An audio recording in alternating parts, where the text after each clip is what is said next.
नमस्ते, welcome to Indian लजीज food and art. मैं सीता भारद्वाज आज आपके लिए लेकर आई हूँ घर पर आप बहुत ही ज़्यादा टेस्टी बिल्कुल मार्केट जैसा बर्गर कैसे बनाए इसकी रेसिपी। तो चलिए इसे बनाना स्टार्ट करते हैं। बर्गर बनाने के लिए मैंने ये बंद लिए हैं। इसी तरह के हमें बंद लेने हैं। आप जो भी बंद आपके पास अवेलेबल है या फिर मार्केट में आपको मिल रहे हैं आप वो ले सकते हैं। और ये मैंने लिए हैं 5 बड़े साइज़ के आलू लिए हैं जिसे मैंने बॉईल करके मैश कर लिया है।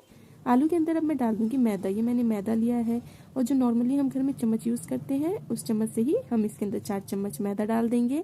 मैदे की जगह आप बेसन का भी यूज़ कर सकते हैं, इससे वो बहुत ही ज़्यादा टेस्टी लगती है खाने में। तो मैंने इसके अंदर 4 चम्मच मैदा डाल दिया है और अगर आप बाद में ज़रूरत होगी तो बाद में डालेंगे मैदा। और इसके अंदर मैं डालूंगी थोड़ा सा नमक, यानी 1/4 स्पून मैंने इसके अंदर नमक डाला है। आप अपने टेस्ट के अकॉर्डिंग डाल सकते हैं। और ये सारी चीज़ें डालने के बाद इसे अच्छी तरह से हम हाथों से मिक्स कर लेंगे। आप देखेंगे ये बहुत ही अच्छी तरह से मिक्स हो गया है। और इसके अंदर थोड़ा सा भी है ना, ये थोड़ा गीला है तो हमें इसे आटे की तरह ही गूंदना है बिल्कुल। तो इसके अंदर मैंने थोड़ा सा 1 चम्मच मैदा और डाला है। अब आप देखिए बिल्कुल तैयार है बनकर। तो चलिए इसकी हम टिक्की बनाएंगे। तो यहाँ पर मैंने एक कटोरी के अंदर ये थोड़ा सा ऑयल लिया है। ऑयल को हाथों पे लगा लेंगे। तो मैं हथेली पे एक बार थोड़ा सा ऑयल लगा लूँगी और फिर मैं इस चम्मच से 1.5 चम्मच मैं इसके अंदर ये टिक्की बनाने के लिए ये आलू लूँगी।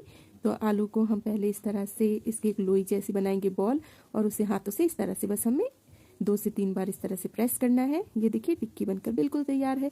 बहुत ही आसान है इसकी टिक्की बनाना, मेहनत भी नहीं लगती इसे बनाने में। आप इसी तरह से टिक्की बना सकते हैं। आप इसी तरह से सिंपल टिक्की भी रख सकते हैं या फिर इसके अंदर अपने टेस्ट के अकॉर्डिंग और भी ज़्यादा मसाले ऐड कर सकते हैं। चिली पाउडर या फिर काली मिर्च पाउडर डाल सकते हैं इसके अंदर, और भी बहुत सारे मसाले, गरम मसाले, हरी मिर्च बारीक कटी हुई, अदरक वगैरह चटपटी टिक्की बनाने के लिए आप कर सकते हैं। पर नॉर्मली इसी तरह की टिक्की जो होती है वो बर्गर में मिलती है। तो मैंने इसी तरह की टिक्की बनाई है। तो चलिए टिक्की बनकर तैयार है। अब इसको हम एक बार थोड़ा फ्राई कर लेंगे। तो ये मैंने कढ़ाई के अंदर तेल डाला है। ज़्यादा तेल नहीं डालना, बस इतना ही डालना है कि जो टिक्की हम बना रहे हैं वो हाफ जो है तेल के अंदर डूबी हो। तो इसी तरह से मैंने इस कढ़ाई के अंदर 4 टिक्की डाल दी है। अब मैं इसे पलट दूंगी। बहुत ही आसानी से ये टेस्टी सी टिक्की बनकर तैयार हो जाती है। ये देखिए कितनी क्रिस्पी सी इसकी टिक्की जो है वो बनकर तैयार हुई है। इसी तरह की हमें टिक्की बनाकर बर्गर के लिए तैयार करनी है। तो ये देखिए ये टिक्की बनकर बिल्कुल तैयार हो गई है। इसे मैं एक प्लेट में निकाल लूँगी। तो ये कढ़ाई के अंदर जो मैंने टिक्की रखी थी बनने के लिए ये सारी बनकर तैयार हो गई है। अब थोड़ी जो बची हुई टिक्की है उसे भी मैं फ्राई कर लूँगी। तो ये सारी टिक्की बनकर तैयार हो गई है। अब मैं गैस की फ्लेम अभी मैं ऑफ नहीं करूँगी। इसी के ऊपर मैंने ये नॉन स्टिक तवा रख दिया है। आप नॉर्मली तवा रख सकते हैं या उसी कढ़ाई के अंदर तेल आप थोड़ा कम कर दें या घी बटर आपको जो यूज़ करना है वो डाल दें और उसके ऊपर बंद डाल दें। बंद को हमें ज़्यादा नहीं सेकना होता, बस हम इसे इसी तरह से कढ़ाई पर या तवे में जो भी जिस पे भी आप बना रहे हैं इसी तरह से हम इसे सेक लेंगे। ज़्यादा सेकने से बंद है ना बहुत जल्दी जल जाता है। तो इसे ध्यान रखें कि बार बार इसे इसी तरह से हाथों से पलटते रहें और इसी तरह से इसे सेकना है। पीछे से देखते हैं, एक बार चेक कर लेते हैं। आप ये देखिए बहुत ही अच्छी तरह से सिक गए हैं। अब मैं इसे पलट लूँगी। पलटने के बाद है ना ये थोड़े गर्म होते हैं तो आप इसे हाथों से ना करें, इस तरह से किसी भी स्पैचुला, स्पून, किसी की भी हेल्प से इस तरह से आप इसे सेक लें। ये देखिए बंद जो है बिल्कुल बहुत ही अच्छी तरह से सिक चुके हैं। इसी तरह से हमें बंद सिक कर तैयार करना है। अब मैं ये सारे बंद को एक प्लेट के अंदर निकाल लूँगी और अब हम इसका फाइनली बर्गर बनाना स्टार्ट करेंगे।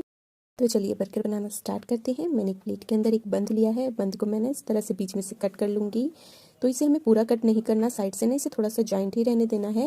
अगर काटने के समय बंद आपको गर्म लगे तो फिर है ना आप इसे टिश्यू पेपर या फिर किसी साफ कपड़े से पकड़कर फिर काटें। और फिर मैं इसके ऊपर लगाऊंगी ये हरी चटनी। तो हरी चटनी कैसे बनानी है इसकी वीडियो का लिंक मैं ऊपर आई बटन में आपको दे दूंगी, आप वहाँ से देख सकते हैं। अगर आपको तीखा ज़्यादा पसंद है तो आप हरी चटनी की जगह शेजवान चटनी या फिर चिली सॉस भी लगा सकते हैं। और फिर मैं इसके ऊपर डालूंगी एक टमाटो का पीस और एक प्याज का पीस। तो ये मैंने इसके ऊपर डाल दिया है। और फिर मैं इसके ऊपर डालूंगी टिक्की। टिक्की डालने के बाद आप इसके ऊपर है ना बंद गोभी भी डाल सकते हैं, पर मैंने उसे स्किप करा है। और फिर मैं इसके ऊपर डालूंगी चाट मसाला। और फिर से हम वही प्रोसेस दोबारा से दोहराएंगे, यानी मैं इसके ऊपर डालूंगी टमाटर का एक पीस और एक पीस में डालूंगी इसके ऊपर प्याज की।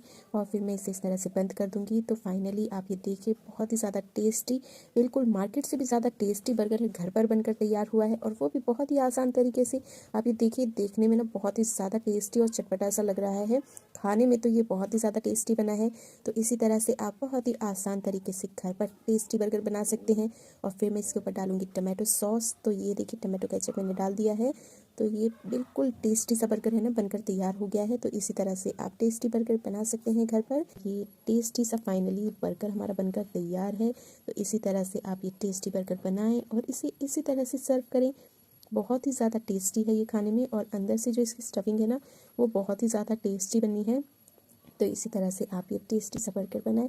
अगर आपको मेरी ये वीडियो अच्छी लगी है तो मुझे कमेंट बॉक्स में भी ज़रूर बताएं, और ये साथ ही साथ ये भी बताएं कि मैं और कौन सी नई रेसिपीज़ आपके लिए लेकर आऊँ। तो चलिए मैं अब आपको बर्गर को बीच में से इस तरह से कट करके दिखाती हूँ। तो ये देखिए बहुत ही ज़्यादा टेस्टी बर्गर है ना ये बना है। अंदर से इसकी स्टफिंग बहुत ही अच्छी लग रही है देखने में। तो बहुत ही आसान है इसे बनाना। तो आप भी इसी तरह से ये टेस्टी बर्गर बनाएं। प्याज के पकोड़े तो आपने बहुत बार खाए होंगे, पर आज हम इसे एक नए तरीके से बनाएंगे। आज हम बनाएंगे बहुत ही ज़्यादा टेस्टी और बहुत ही अलग तरीके के प्याज के पकोड़े। तो चलिए इसे बनाना स्टार्ट करते हैं। इसे बनाने के लिए मैंने यहाँ पर 4 प्याज लिए हैं, और प्याज को मैं क्या करूँगी कि पहले मैं इसका छिलका हटा दूँगी और इसे वॉश कर लूँगी। तो चलिए फटाफट मैं इस प्याज का छिलका हटा देती हूँ। बहुत ही आसान है इसे बनाना। तो इस तरह से प्याज का मैंने छिलका हटा दिया है। अब हम क्या करेंगे कि बीच में से इसे काट लेंगे, और काटने के बाद जो प्याज का ऊपर का हिस्सा होता है ना, इस तरह से इसको हमें थोड़ा थोड़ा सा काट के हटा देना है, ताकि हम इसकी जो स्टफिंग करेंगे तो बहुत ही आसान से हमें इसकी कटोरी मिल जाए। तो इसलिए अब हम क्या करेंगे कि साइड साइड से इसकी एक एक परत को प्याज की हमें अलग करना है। तो इसलिए मैं इसे इस तरह से चाकू से अलग कर लूँगी। आप स्पून से भी अलग कर सकते हैं, बहुत ही आसानी से अलग हो जाता है। तो इसी तरह से सारे प्याज की जो कटोरियाँ हैं हमें अलग करनी है, यानी इसकी एक एक परत को हम अलग करके रखेंगे। बहुत ही आसान है ये टेस्टी से प्याज के पकोड़े बनाना। तो इसी तरह से मैं बाकी प्याज की भी अलग अलग से परत निकाल लूँगी। तो ये देखिए मैंने बहुत सारी इस तरह से प्याज की अलग अलग सी परत निकाल के रखी है। तो चलिए अब इसकी स्टफिंग की तैयारी करते हैं। तो स्टफिंग बनाने के लिए मैंने कढ़ाई के अंदर थोड़ा सा तेल डाला है, और तेल डालने के बाद मैं इसके अंदर डालूंगी, जब तेल अच्छी तरह से गर्म हो जाएगा तो आधा चम्मच में इसके अंदर डाल दूँगी ज़ीरा। ज़ीरा डालने के बाद इसके अंदर मैं डालूंगी हरी मिर्च। तो यहाँ पे मैंने 3 हरी मिर्च को बारीक काट लिया है। अगर आपको तीखा ज़्यादा पसंद नहीं, या फिर आप बच्चों के लिए बना रहे हैं, तो हरी मिर्च को स्किप करके बस लाल मिर्च इसके अंदर डाल सकते हैं। फिर मैं इसके अंदर थोड़ी सी मटर डाल दूँगी, और मटर डालने के बाद इसे 1 मिनट तक लो फ्लेम पर हमें भूनना है। फिर इसके अंदर मैं डालूँगी ये बॉईल करे हुए आलू है, जिसे मैंने मैश कर लिया था। तो ये मैंने 6 आलू लिए थे, जिसे मैंने बॉईल करके मैश कर लिया है। तो इस तरह से मैं इसके अंदर आलू डाल दूँगी, और आलू डालने के बाद इसे अच्छी तरह से हम एक बार सौटे कर लेंगे, अच्छी तरह से इसे मिक्स कर लेंगे। इसके बाद इसके अंदर आती है मसालों की बारी। तो हम इसके अंदर डालेंगे बहुत ही सिंपल और इजी मसाले, जो सबके घर में बहुत ही आसानी से मिल जाते हैं। तो इसे भी हम 1 मिनट तक अच्छी तरह से भून लेंगे। और अब मैं इसके अंदर डालूंगी मसाले। तो मैंने यहाँ पर डाला है थोड़ी सी रेड चिली पाउडर 1/4 स्पून, और फिर मैं इसके अंदर डालूंगी आधी चम्मच धनिया पाउडर। धनिया पाउडर डालने के बाद मैं इसके अंदर डालूंगी नमक। नमक आप अपने टेस्ट के अकॉर्डिंग डालें। नमक डालने के बाद मैं इसके अंदर डालूंगी आमचूर पाउडर। तो आधे चम्मच मैंने आमचूर पाउडर डाला है, और 1 चम्मच डाला है ज़ीरा पाउडर। ये भुने हुए ज़ीरे का पाउडर है। ये सारी चीज़ें डालने के बाद इसे अच्छी तरह से मिक्स कर लेंगे, और आप इसके अंदर अदरक का भी पेस्ट डाल सकते हैं। ये सारी चीज़ें डालने के बाद इसे अच्छी तरह से हमें 2 से 3 मिनट तक लो मीडियम फ्लेम पर हमें इसे भूनना है। और फिर मैं इसके अंदर डालूंगी बारीक कटा हुआ पनीर, यानी मैंने यहाँ पे पनीर के छोटे छोटे से क्यूब्स कर लिए थे, तो वो मैं इसके अंदर डाल दूँगी, और धनिया डाल दूँगी। ये सारी चीज़ें डालने के बाद अब हम इसे 1 मिनट तक बस भूनेंगे। आप देखेंगे बहुत ही ज़्यादा टेस्टी स्टफिंग बनकर तैयार होगी। और ज़रूरी नहीं कि इस स्टफिंग से आप प्याज के ही पकोड़े बनाएं, समोसे बना सकते हैं, ब्रेड पकोड़े बना सकते हैं। सारी चीज़ें इससे बहुत ही ज़्यादा टेस्टी बनने वाली है। तो ये स्टफिंग भी हमारी बनकर बिल्कुल तैयार हो गई है। अब मैं गैस की फ्लेम को ऑफ कर दूँगी, और अब हम इसे रख देंगे ठंडा होने के लिए। तो जब तक स्टफिंग ठंडी हो रही है, तो चलिए बेसन का एक बैटर बनाकर तैयार करते हैं। तो मैंने यहाँ पर एक बाउल के अंदर 1 कटोरी बेसन डाला है। फिर उसके अंदर डाला है 1/4 स्पून हल्दी powder, 1/4 spoon red chilli powder, और नमक डाला है। नमक आप अपने टेस्ट के अकॉर्डिंग डालें, या कम ही डालें, क्योंकि स्टफिंग में भी नमक है। फिर मैं इसके अंदर डालूंगी 1 टीस्पून कलौंजी। इससे बहुत ही अच्छा फ्लेवर आने वाला है इस प्याज के पकोड़े में। तो ये सारी चीज़ें डालने के बाद इसे एक बार करेंगे मिक्स, और फिर हम इसका बनाएंगे बैटर। तो बैटर बनाने के लिए मैं इसके अंदर थोड़ा थोड़ा सा पानी डाल के बैटर बनाऊंगी। एक ही साथ ज़्यादा पानी नहीं डालना। अगर आप ज़्यादा पानी डाल के बेसन का बैटर बनाएंगे तो इसमें लम्स बन जाएंगे, जिसकी वजह से पकोड़े अच्छे नहीं बनेंगे। तो इसलिए जब भी आप बेसन का बैटर बनाएं तो इसमें थोड़ा थोड़ा सा पानी ही डाल के बैटर बनाएं इसका, जिससे बहुत ही अच्छा बैटर बनकर तैयार होगा। और बैटर को हमें ना तो ज़्यादा गाढ़ा बनाना है, और ना ही ज़्यादा पतला बनाना है। इस तरह का हमें बैटर बनाकर तैयार करना है। तो ये बैटर भी बनकर बिल्कुल तैयार हो गया है। तो चलिए अब हम टेस्टी से प्याज के जो हमने पकोड़े बनाने हैं वो बनाना स्टार्ट करते हैं। तो अब चलिए मैं बताती हूँ इसे कैसे बनाना है। तो हमने जो प्याज की अलग अलग सी परत बना के रखी थी उसे लेंगे, यानी एक परत में प्याज की लूँगी और इसके अंदर जो आलू का हमने मसाला बनाया है, मसालेदार आलू, उसकी एक छोटी सी बॉल बनाऊंगी और वो इसके अंदर मैं डाल दूंगी। और दूसरी प्याज की जो परत थी उससे हम इसे इस तरह से कवर कर देंगे। तो ये देखने में बिल्कुल ऐसा लग रहा है कि ये बिल्कुल प्याज ही है, इसके अंदर से हमने बिल्कुल भी बाकी किसकी परत नहीं निकाली, तो बिल्कुल प्याज की तरह लग रहा है देखने में। और इसके अंदर इसी तरह से हमें स्टफिंग करनी है। तो सारी प्याज में मैंने स्टफिंग कर ली है। ये देखिए देखने में ही अभी से ही बहुत ही अच्छा लग रहा है, बनाने के बाद तो इसका टेस्ट और भी ज़्यादा बढ़ जाएगा। तो चलिए लास्ट के प्रोसेस की तरफ चलते हैं इसके। तो मैंने यहाँ पर एक प्याज की स्टफिंग ली है, इसको मैं बेसन के बैटर में डालूंगी और इसे बेसन से अच्छी तरह से इसे कोट कर लूँगी और फिर मैं इसे डालूंगी गर्मा गर्म तेल में। तो तेल मैंने पहले से ही गर्म होने के लिए रख दिया था। तेल देखिए अच्छी तरह से गर्म होना चाहिए। अब बाकी की जो प्याज की स्टफिंग है उसके अंदर अच्छी तरह से बेसन लगा के उसे हम तेल में डाल देंगे और गैस की फ्लेम को हमें कर देना है लो, यानी लो फ्लेम पर इसे हम 1 से 2 मिनट तक फ्राई करेंगे ताकि ये बहुत ही अच्छी तरह से फ्राई हो, प्याज भी बहुत ही अच्छी तरह से फ्राई हो जाए। तो पहले मैं इसके अंदर सारी स्टफिंग इसकी डाल दूंगी। ये देखिए देखने में अभी से ये बहुत ही अच्छा लग रहा है और 1 मिनट के बाद हम इसे पलट देंगे। जब सारे प्याज के पकौड़ों को आप पलट दें फिर उसके बाद हम गैस की फ्लेम को लो मीडियम पे कर देंगे, लो फ्लेम पर नहीं रखेंगे, लो मीडियम फ्लेम पर कर देंगे और फिर हम इसे 2 से 3 मिनट तक अच्छी तरह से फ्राई करेंगे। आप ये देखेंगे बहुत ही अच्छी तरह से ये फ्राई हो रहे हैं और गैस की फ्लेम को 2 मिनट के बाद फुल कर देंगे हम। ये देखिए बहुत ही अच्छी तरह से इसका कलर आया है। तो इसी तरह से ये प्याज के पकोड़े बनाकर तैयार करने हैं और उसे इसी तरह से फ्राई करना है। जो नॉर्मली घर में पकोड़े बनाते हैं वैसा ही कलर आने तक इसे भी हम फ्राई करेंगे। तो ये देखिए ये एक पकोड़ा मैं आपको दिखा देती हूँ, इतना ज़्यादा टेस्टी लग रहा है देखने में, कोई कह नहीं सका कि हमने प्याज के पकोड़े बनाए हैं और बहुत ही ज़्यादा टेस्टी सा लग रहा है देखने में। अगर आप इस तरह से प्याज के पकोड़े बनाएंगे तो सब आपकी तारीफ़ ही करेंगे, कोई कह नहीं सकता देखने में कि ये प्याज के पकोड़े बनाकर तैयार किए हैं हमने। ये बहुत ही ज़्यादा टेस्टी आलू और प्याज के स्टफ़ पकोड़े जो हमने बनाए हैं बहुत ही ज़्यादा टेस्टी बनते हैं और देखने में तो ये बहुत ही ज़्यादा टेस्टी लग रहे हैं। इसी तरह से आप ये टेस्टी से प्याज के पकोड़े बनाएं और इसे गर्मा गर्म सर्व करें। मैंने तो इसे दही की चटनी के साथ सर्व किया है। जो शादियों में दही की चटनी बनती है वैसी दही की चटनी बनाकर इसे उसके साथ सर्व किया है, जिससे इसका टेस्ट ना और भी ज़्यादा बढ़ गया है। तो अगर आपको जानना है कि शादियों वाली दही की चटनी कैसे बनाएं तो उसकी वीडियो का लिंक मैं आपको डिस्क्रिप्शन बॉक्स और आई बटन में दे दूँगी, आप वहाँ से देख सकते हैं। और इसी तरह से आप ये टेस्टी प्याज के स्टफ़ पकोड़े बनाएं और मुझे कमेंट बॉक्स में भी ज़रूर बताएं कि आपको मेरी ये टेस्टी स्टफ़ प्याज के पकोड़े की रेसिपी कैसी लगी। कराई हूँ कटलेट की रेसिपी, जो बच्चों को तो बहुत ही ज़्यादा पसंद होती है और साथ ही साथ बड़ों को भी ये बहुत ही पसंद आती है। तो ये खाने में ना बहुत ही ज़्यादा टेस्टी लगती है। तो आज हम 3 तरह के कटलेट बनाएंगे। तो चलिए कटलेट बनाना स्टार्ट करते हैं। तो कटलेट बनाने के लिए मैंने यहाँ पर ये ब्रेड ली है। आप चाहे तो ये वाली ब्रेड ले सकते हैं या फिर जो ब्राउन ब्रेड आती है वो भी ले सकते हैं। अब हमें क्या करना है, ब्रेड की जो साइड्स है उसे कट कर लेंगे, यानी जो ब्रेड की एजिस है इसे हम कट करके अलग कर देंगे और इसे भी हमें फेंकने की ज़रूरत नहीं, इसे भी हम कटलेट में ही यूज़ करेंगे।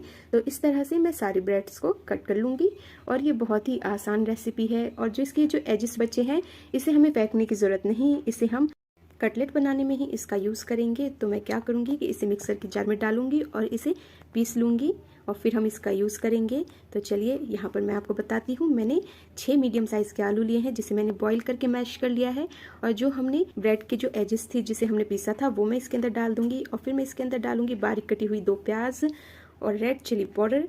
तीखा आप अपने टेस्ट के अकॉर्डिंग कम ज़्यादा कर सकते हैं। फिर मैं इसके अंदर 1 चम्मच धनिया पाउडर और 1 छोटी चम्मच ही इसके अंदर मैं डालूँगी गरम मसाला पाउडर और ये मैंने डाला है इसके अंदर आमचूर पाउडर। अगर आप आमचूर पाउडर नहीं डाल रहे तो आप चाट मसाला भी डाल सकते हैं। इसके अंदर आप और भी बहुत सारी वेजेस डाल सकते हैं। फिर मैंने इसके अंदर नमक डाला है, नमक आप अपने टेस्ट के अकॉर्डिंग डालें। फिर चिली फ्लेक्स डाला है।